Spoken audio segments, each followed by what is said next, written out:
Ramachandran is the former Secretary, Ministry of Urban Development, Government of India. During his tenure, he proposed a smart city concept. Post-retirement, he continues to be active in the urban sector and governance areas. He is associated with various national level endeavors. He joined our virtual platform from Delhi. Thank you, Dr. Ramachandran. We also have Mr. Kishore Jain, who is the president of Credai Bangalore and the managing director of Jain Heights.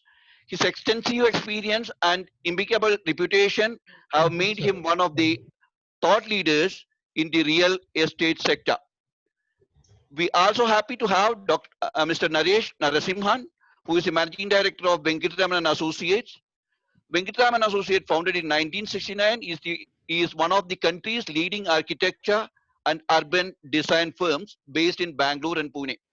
Over years since its founding, the firm has built a vast knowledge base in architecture design. Now, may I request Dr. Ravindra just to chair and take it over. Thank you, Mr. Dr. Bose, and I welcome all the panelists to this webinar. Ravindra, just lean back a little bit. Just lean back a little. Hello, can you hear? Yes, just lean back a little bit. So you're too close to the camera. Is it okay now? Yeah, I think you need to tilt it so that you can. Still a little. Doesn't matter. I don't know. So Dr. Ravindra, sir, if you are using a laptop, you can tilt your screen towards you so that we'll see more of your face. 1 minute. I think, you have to lean back and do it. Yeah. Okay. Carry on, sir. Yes. Thank you, sir. Please carry on, sir. Yeah. So welcome to all the participants, and because we are facing an unusual situation. I mean, I need not repeat what has been happening for the last 2 months as a result of COVID-19.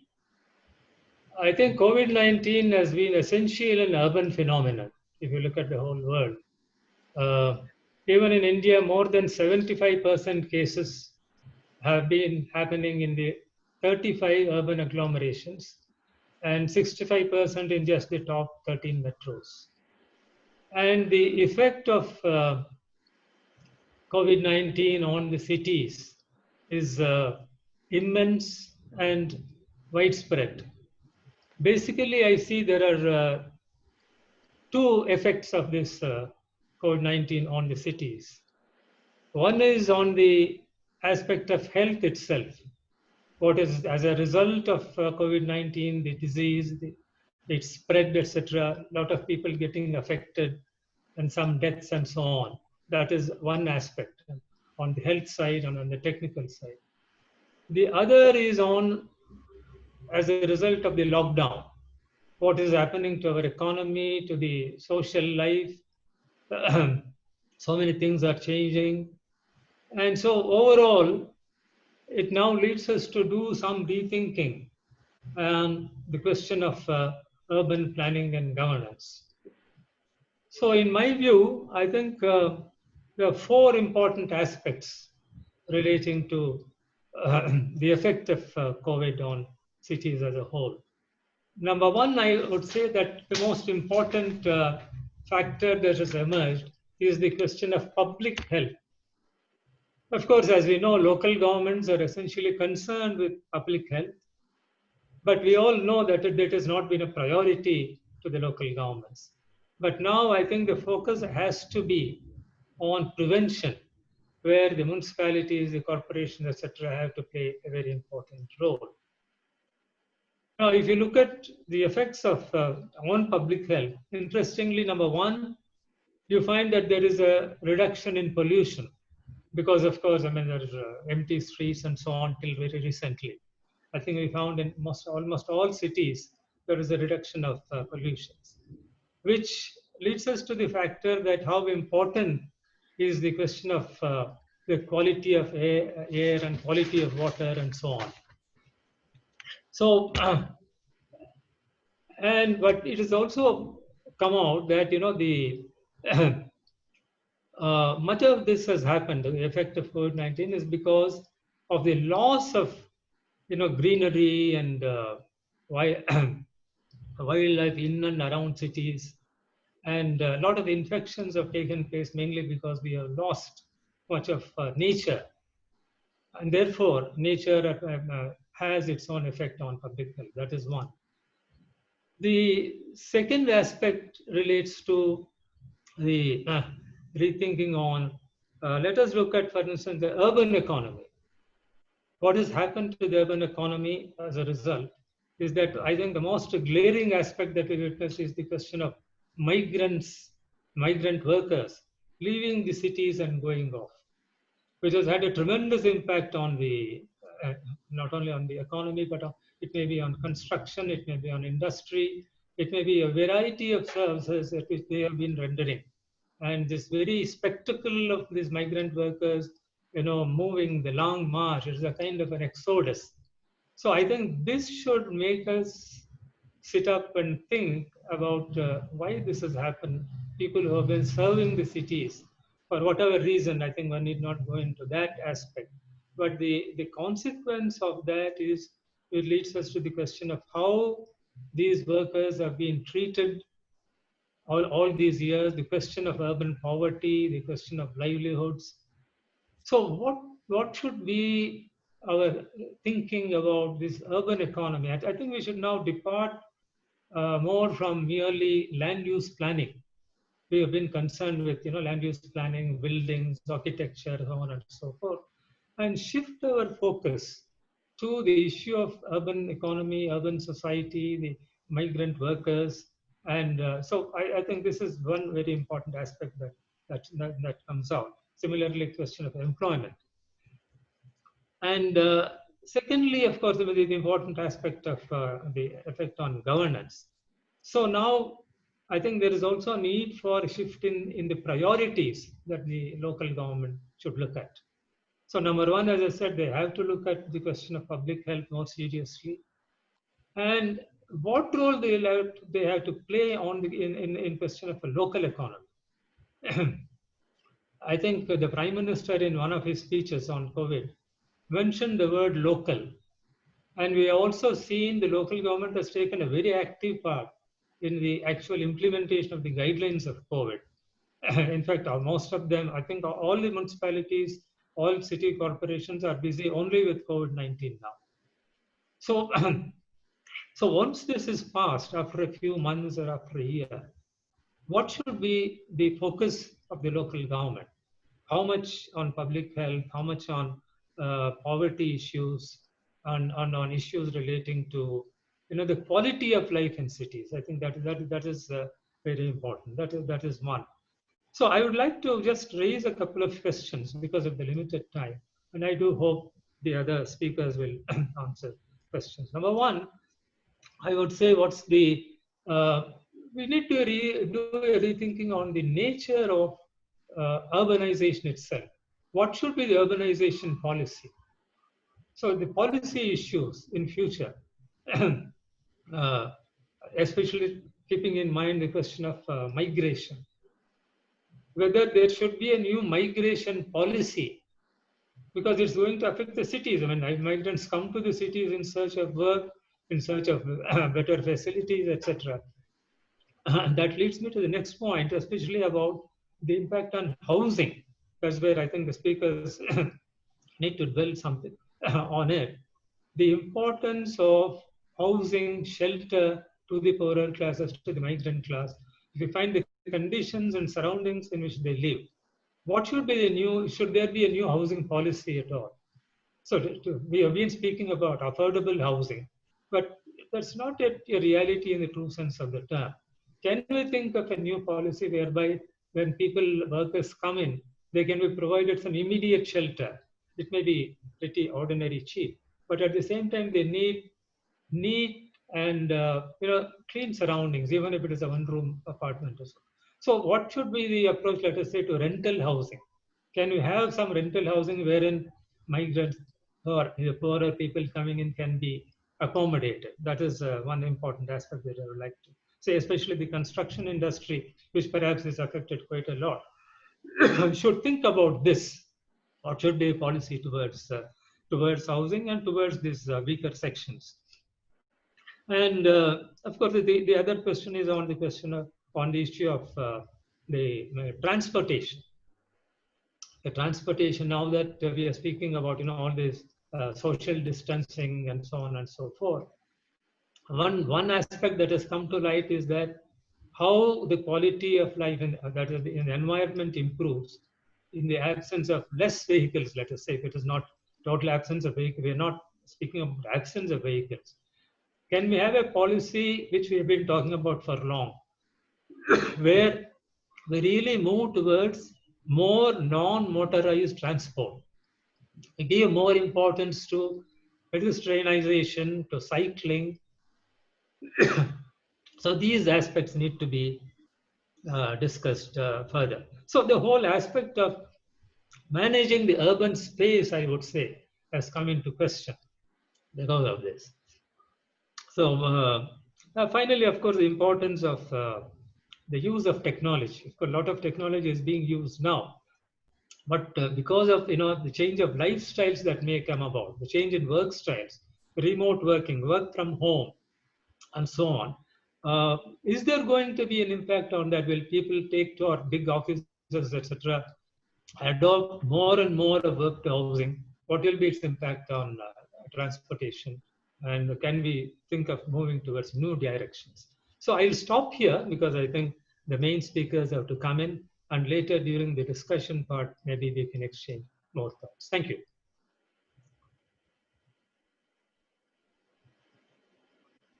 Mr. Bose?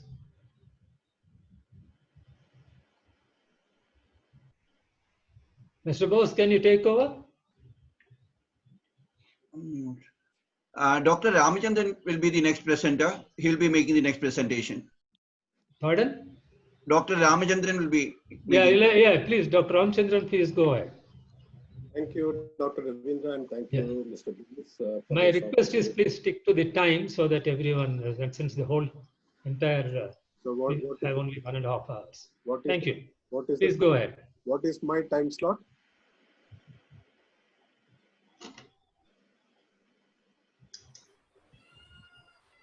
How much is my time?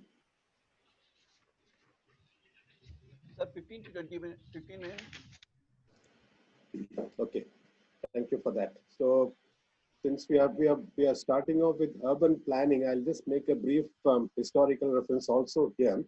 When did we start this process of urban planning? Long back with the Bombay Improvement Trust Act of 1920, we started the process of planning our cities so that we have planned cities all across. And master plan becomes the overall blueprint for development of a city. It's another matter whether master plans are properly implemented, enforced. That's a subject for further discussion. We have some best practice examples of master plans like the Singapore one, London one, and all of this.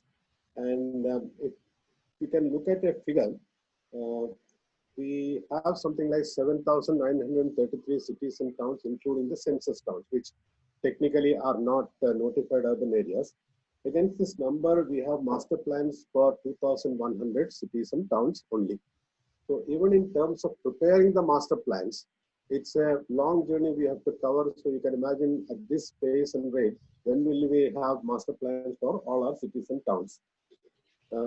This is, of course, a subject of the state government, but the central government issues directions, guidelines from time to time, and the guideline which guides this process is that of the Urban and Regional Development Plans Formulation and Implementation Guidelines of 2014, which lays out in detail how it is to be done.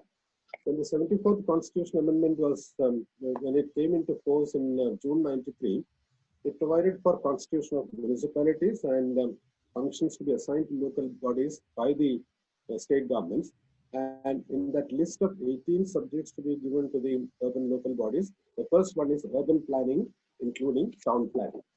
So we can look back and see how many cities and towns have really got this mandate, because the tendency is to go to urban development authorities and such other bodies when it comes to the master plan process. Just as an example, I'd like to mention here, the Brazilian constitution makes master plan compulsory for all cities, that is with overpopulation of 20,000, and the plan must be approved by the city council. So that's one way of having a properly prepared system of master plan in which the city participates. In our country, what happened was mostly states have been guided by the center's intervention or advisories. So when the National Urban Renewal Mission was launched in 2005, there was a mention that the town planning function should be entrusted to the local bodies, and state level reform. One of the reforms meant that the decentralization measures also should be implemented by the states. So we all know what happened in the Urban Renewal Mission. Many states would have reported that this has been done, but in effect, nothing much has changed at the ground level. Then the subsequent mission of Amrut lays down 11 reforms. In that, again, urban planning is a city level plan which should be prepared. That's a guideline to that effect given to the participating cities and towns. We have the traditional old cities and towns, and we have the new examples like Chandigarh, which came into existence later, Gandhinagar, Naya Raipur, Amravati, which is coming into existence, and the greenfield cities along the Delhi-Mumbai industrial corridor, where the scenario is entirely different. Now, based on what we have experienced as far as urban development is concerned now, one of the key issues which have come up is that of slums. As per the last census, 2,613 towns out of the 4,000 plus local bodies we have reported slums. 6.5 crore people living in slums, which is a really huge figure. Urbanization, Maharashtra is at a position of 45% urbanization, but their slum levels are quite high as far as Mumbai is concerned. So, in effect, 1 in every 6 persons lives in slums in our urban areas. They are not homeless, but they lack the basic amenities also, like hygiene, proper sanitation, and things like that. In effect, there are people living in substandard living conditions. So 40 to 60% of urban dwellers are living under the substandard housing conditions. Then we have the issue of interstate migrants, which Dr. Ravindra touched upon. 2017 economic survey talks about interstate migration close to 9 million annually between the period 2011 to 2016. So that's the movement we have as far as people from Bihar, UP, and such other states are concerned. And net migration is a contributory factor as far as increase in city populations are concerned, and this contributes something like 21% to the increase of city populations. Housing shortage, another key issue. Urban housing shortage estimated as per a committee's report some years back, 1.87 crore. Of these, people living in congested houses is some 15 million. People living in homeless condition is 0.5 million, and in obsolescent houses is 2.2 million. So we have these different categories, even though they have something like a housing, but they are all in very pathetic conditions. Rental options will be needed for low-income households, again, as touched upon just now, as an alternative. So the recent announcement of the finance minister referred to what is called affordable rental housing complexes for migrant labor and urban poor. One doesn't know to what extent this will be effective, because even the slums in some cities are really run by middlemen. And though there have been any number of schemes to upgrade, to rehabilitate slums, what ultimately remains is what we see in Dharavi in Mumbai and the consequential effects.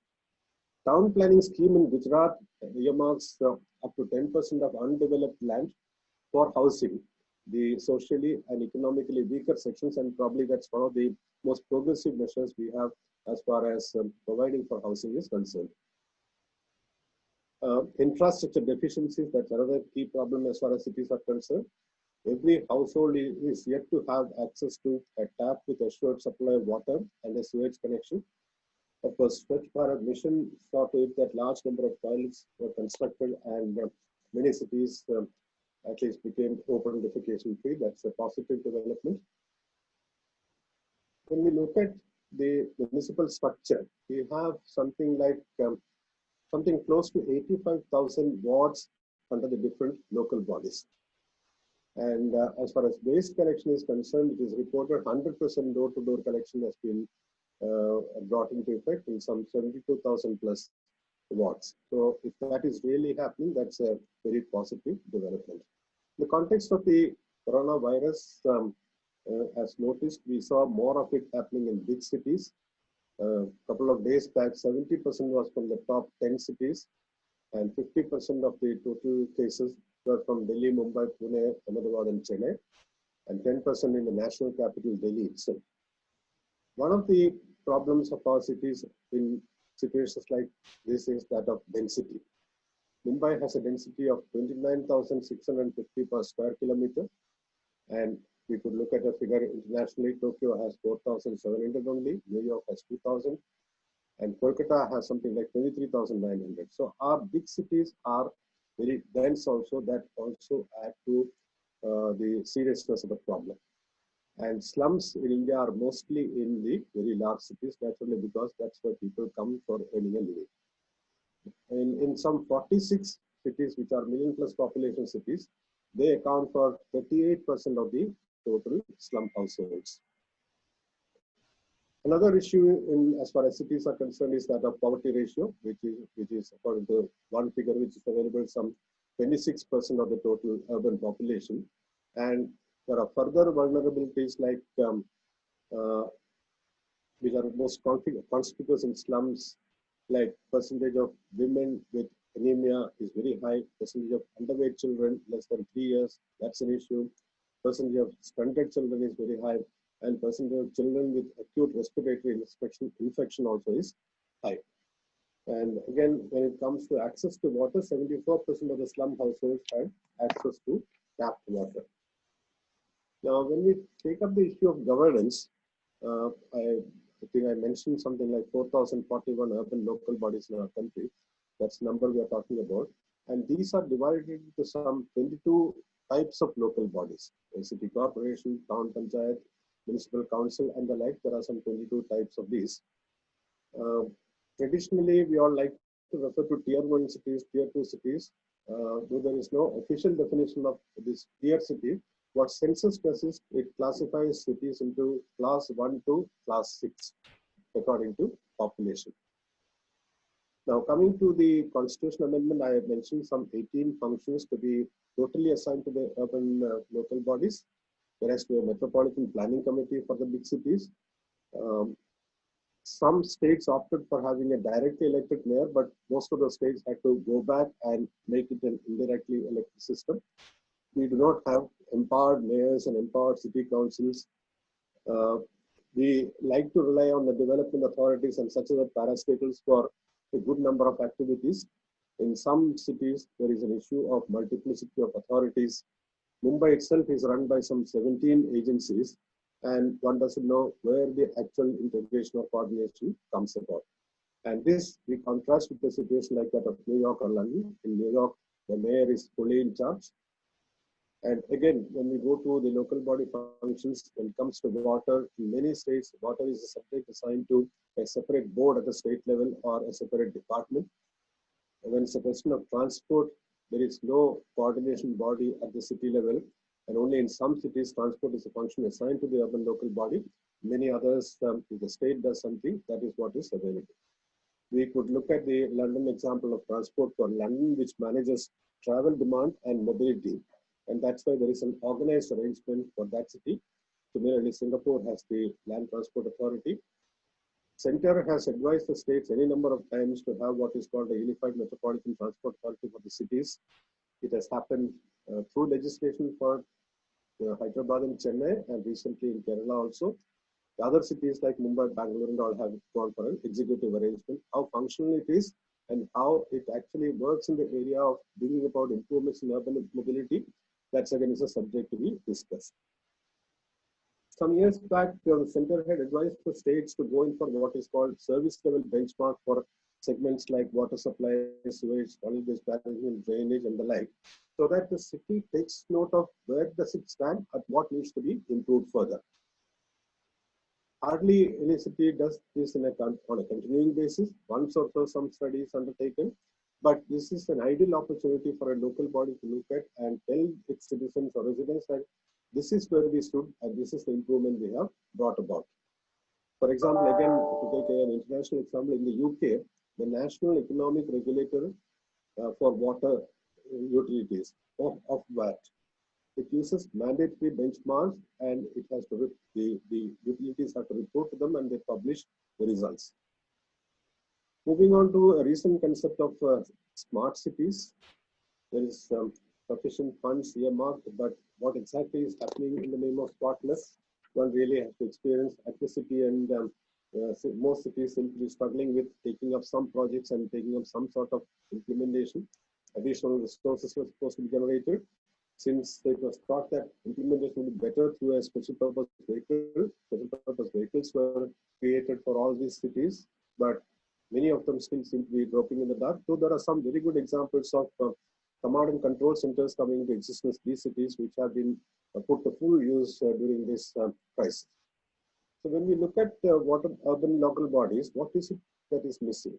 One is in the state scheme of things, they do not get the required importance. Ideally, states would like to keep as much power as possible with them only. And this is in a country where we had the municipal acts and municipal corporations come into existence long back in Chennai as early as 1688. The Mumbai Corporation came into existence in 1882. And we had stalwarts like Jawaharlal Nehru as mayor of Allahabad, Chittaranjan Das as mayor of Kolkata. But with all that, over a period of time, the mayor does not figure in the scheme of things. The second issue is the capacities of urban local bodies. Either they do not have the required personnel, and even if they have, in tune with today's requirements, they do not have professionals to guide and lead the various activities, whether it is raising resources, going into municipal bonds, or trying for public-private partnership, and the like, including transport, housing, slum rehabilitation, things like that. These are all subjects assigned to one functionary or so, commonly called a municipal engineer. So the cadre, municipal cadres need review and they need restructuring, and skills of personnel need to be upgraded. Then we come to the question about citizen participation. How much can a citizen participate in the urban body scheme of things? There was a requirement of setting up ward committees, and below that, the area sabhas, the Urban Renewal Mission asked for these provisions through what is called a community participation law. The states were asked to go in for the legislation, but hardly any state took much interest except for Hyderabad, which went in for area sabhas. Bengaluru notified it. One is not sure whether it is functional.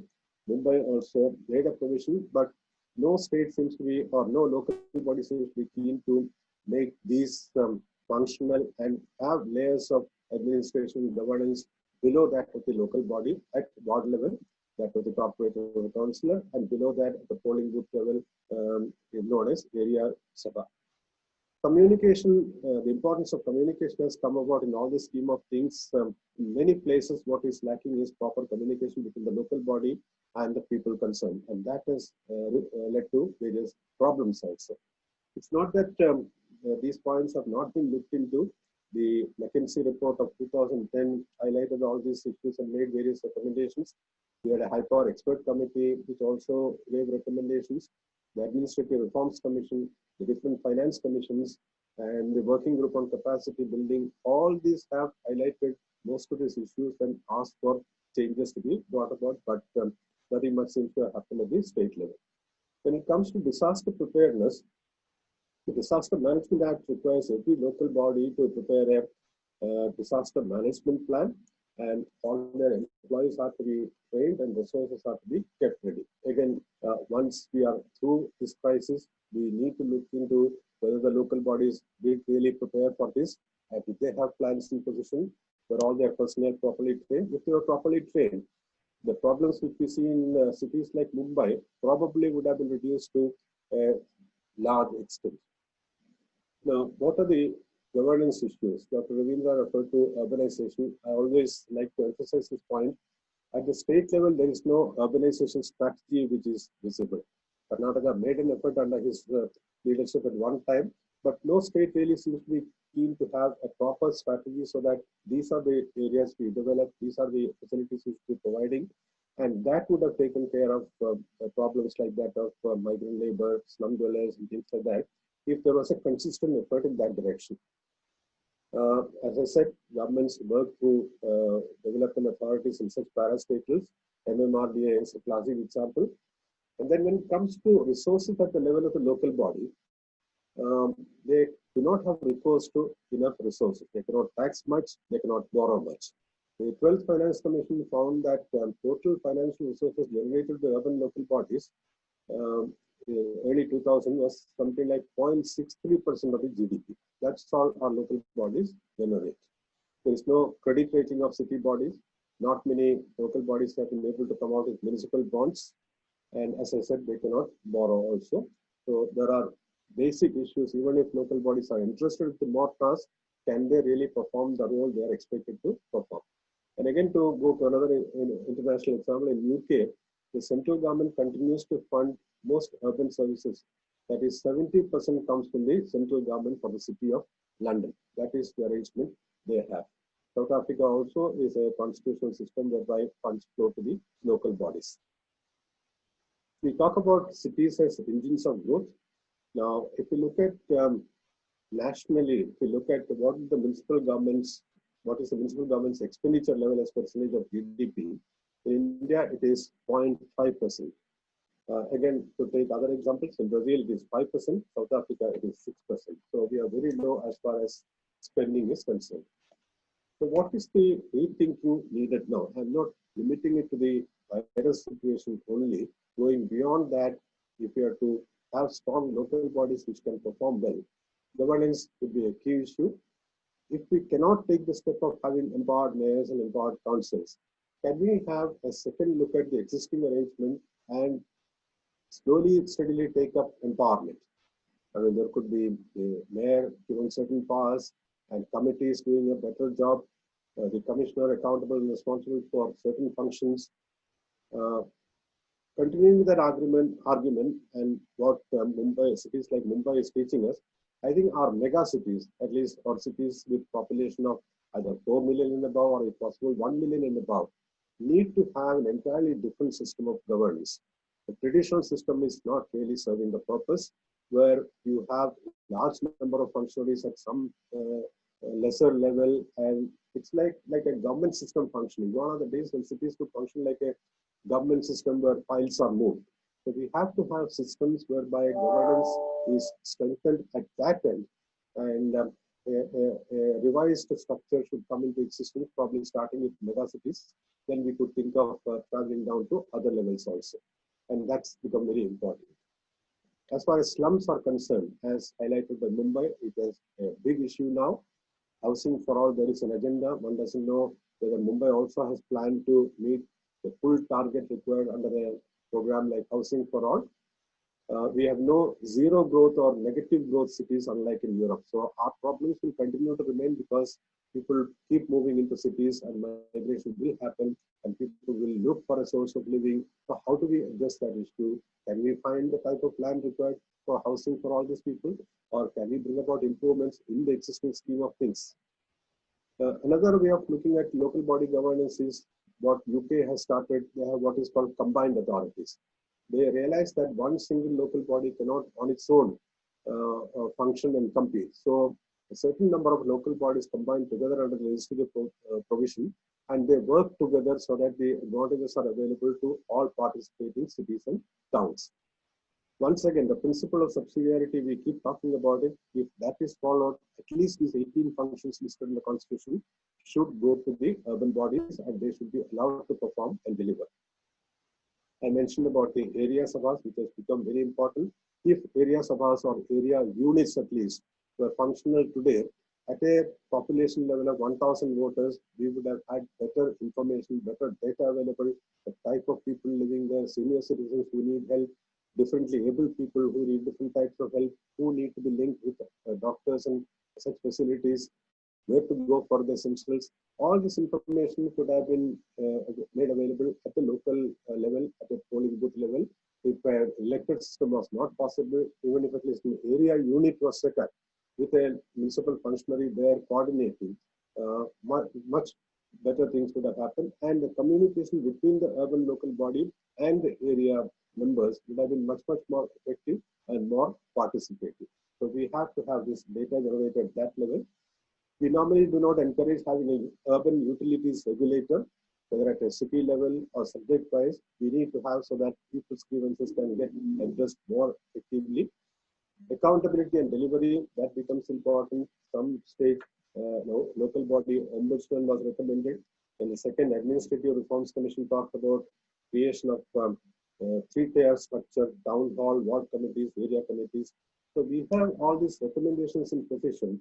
It's only a question of taking these up, prioritizing, and deciding to move forward and to have a slightly different local governance system compared to what it is. Learn from the current experience, have some lessons, and then make the local governance a more participatory arrangement. The state governments will have to trust the city systems, and the city systems will have to allow to function within the area they are supposed to take up and function and deliver. Service delivery will have to improve, and there will be more participation and more accountability when such a system comes into existence. So in my view, we have all these stated somewhere or other. Get them taken out. Let there be some sort of public participation in this process also, and states should probably think in terms of introducing these changes. Right. Thank you. Thank you. Thank you, Mr. Ramachandran. Thank you. I think Mr. Ramachandran has raised a number of important points and covered, probably given an overview of all the issues pertaining to urban governance and infrastructure, resources, and so on. We'll come back to this during the question and answer time. Now, may I request Ms. Kishore Jain to make his presentation.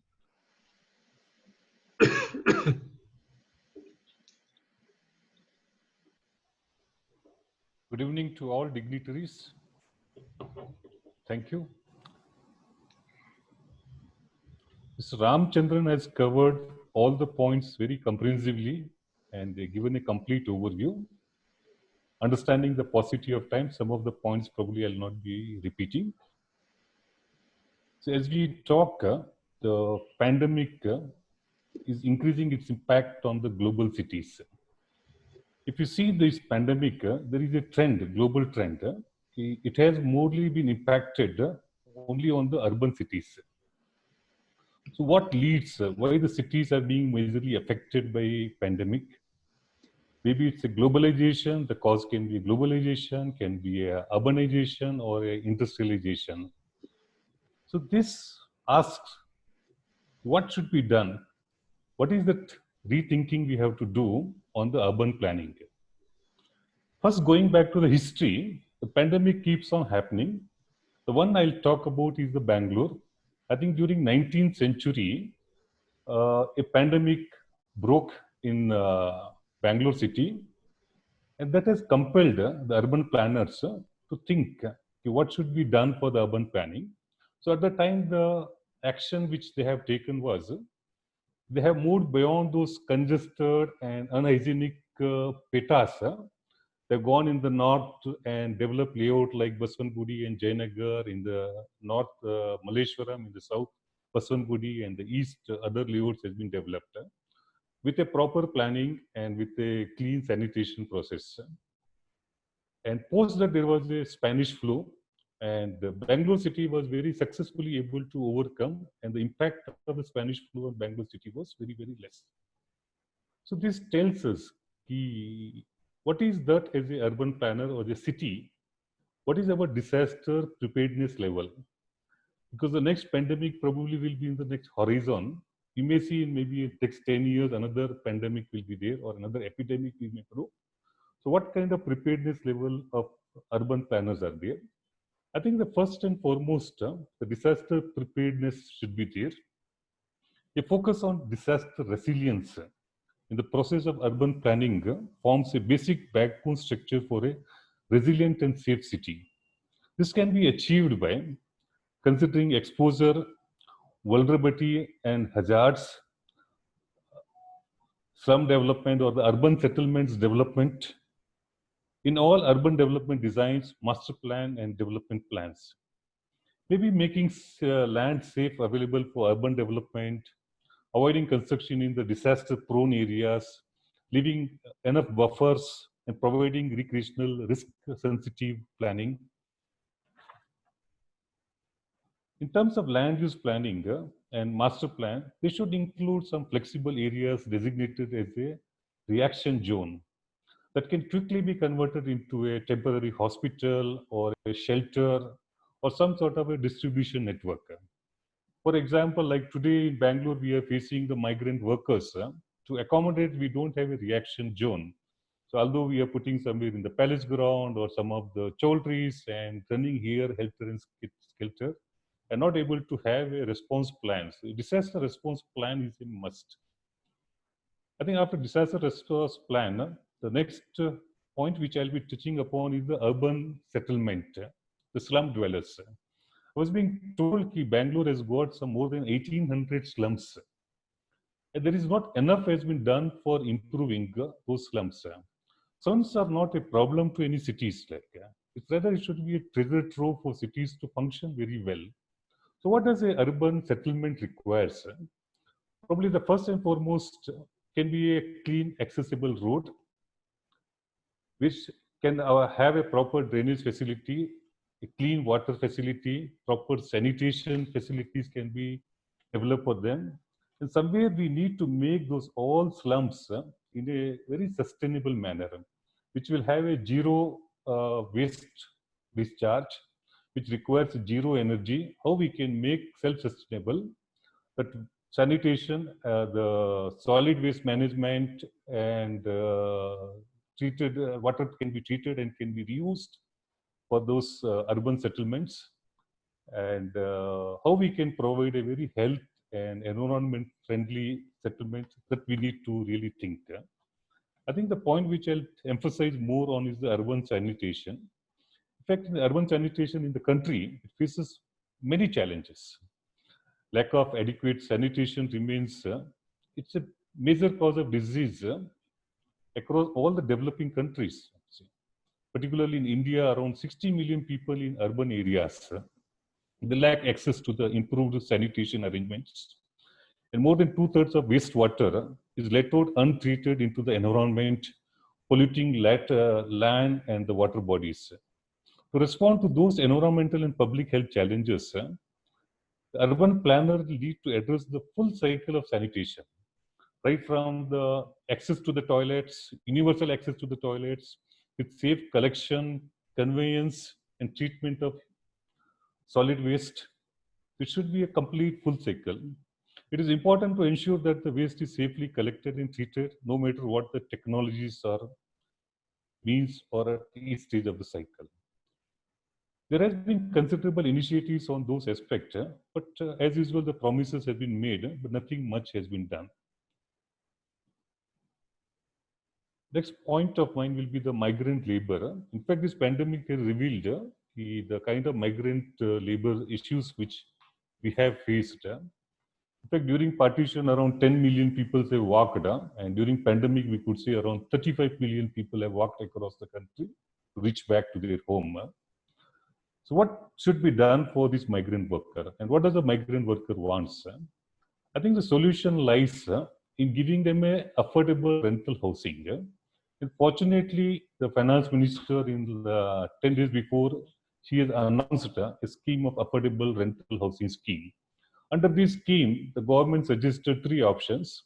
One is whichever the housing complexes are there in the urban, so that can be converted into a rental model, and those can be for an affordable rental housing scheme can be developed. One. Second was through a public-private partnership. So they have called all the industrial and manufacturing hub. And they said that some of the land through public participation, through government participation can be developed, and that can be converted into an urban affordable rental housing scheme. And third, they have incentivized state and central body to develop this affordable rental housing scheme. But there can be something more practical approach can be given to it. Like particularly taking example of Bangalore city. So the local body, the BBMP, has got more than 800 acres of land lying with it. Imagine an acre of land without any limitations on the FAR development. At the same time, maintaining those fire and emergency standard compliances kept as a compliant.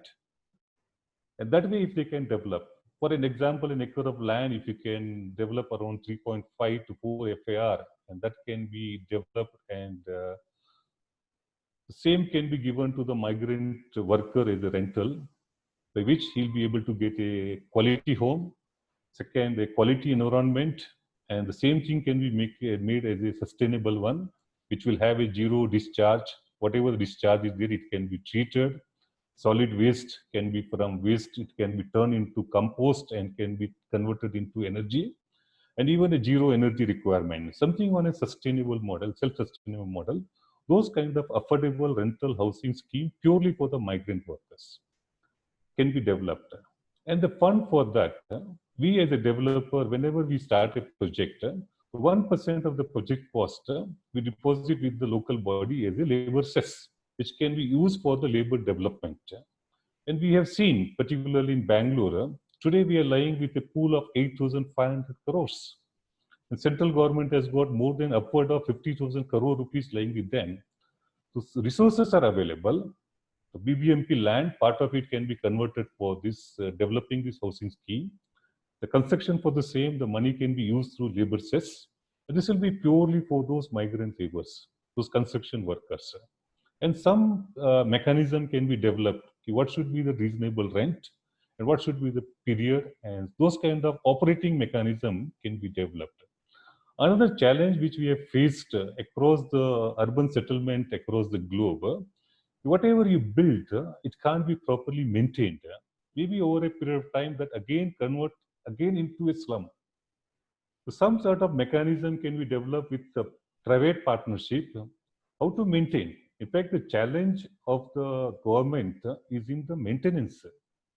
So many infrastructure are there. Even if I go to the public health, we have hospitals. There is no mechanism where it can be maintained. There is no kind of feedback mechanism or a check and balance mechanism. Probably use of technology and some sort of feedback mechanism and trusting the private and with a collaborative approach, this we can make it feasible. This way, the migrant worker labor issues can be to a larger extent can be resolved. And the fourth is the governance transformation, what is required. I think Mr. Ramchandran has covered comprehensively. I'll not repeat. I'll add up to the what he has added. He has said very rightly, there is a multiplicity of organizations there. Appointed member versus the elected member. An elected member is not empowered. He doesn't have, he wanted to do, but he'll not be able to do. Again, there is an intervention from the government, state government, and the appointed member. So something on that definitely can be the decentralization process can be looked into. Maybe the Karnataka Municipality and Corporation Act was relevant. Maybe it's a colonialism law, but was prevailing during the English period. Same thing we are continuing here and lost the relevance. Somewhere we need to be very pragmatic in our approach. How this law can be made and how the local bodies can be empowered should be more regional, more localized approach is required for government transformation. The one challenge we as a developer face when we start a project is the multiplicity of those utility service provider, and everybody run on their own. There are various cases. A day before the BBMP will come and lay the road, and the next day BWSSB will come and again dig the road. If not BWSSB, the BESCOM will do in the next week or so. So they don't work in tandem. Everybody moves in that way. I think it's high time we need to have those BWSSBs, those public utilities like water sub-sewerage board, electricity, and fire emergency, airport. All of those utilities can have one nodal officer and who can govern and coordinate with all others. That is very important and required. That one change can bring a lot of transformation in the urban development.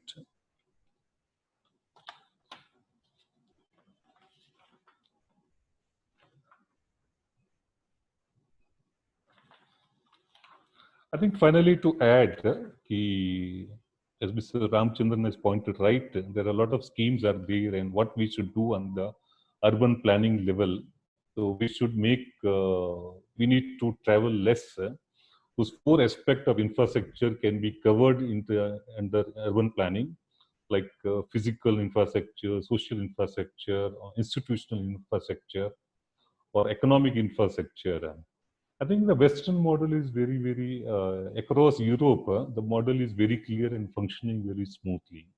If you can do the urban planning in terms of land use, mixed land use in a grid model, where all the core infrastructures are available, and this will reduce the pollution, the time to commute, and at the minimum time, even people can walk around, even should be at a cyclable distance.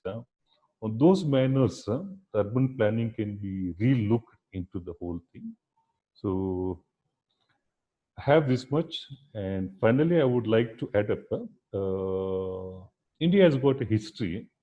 When it comes to any crisis, we should never let it go waste. In fact, the recent example which I saw was the Surat 1995 plague. So transformation from the one of the dirtiest city to the most cleanest city today. I think it's an opportunity for all of us thought leaders and influencers and policy makers to relook into the whole thing, rethink and revisit those all, maybe a version 2, and make urban living a better and healthy place. Thank you, everyone. Thank you for this opportunity.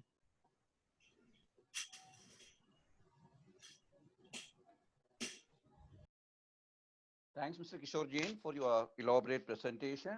Now, can we request Dr. Naresh to take it over? Yeah, so good afternoon to all of you. And I think most of the major issues have already been covered by Mr. Ramachandran and as well as Mr. Jain. So what I will do today is actually make a small presentation on Bangalore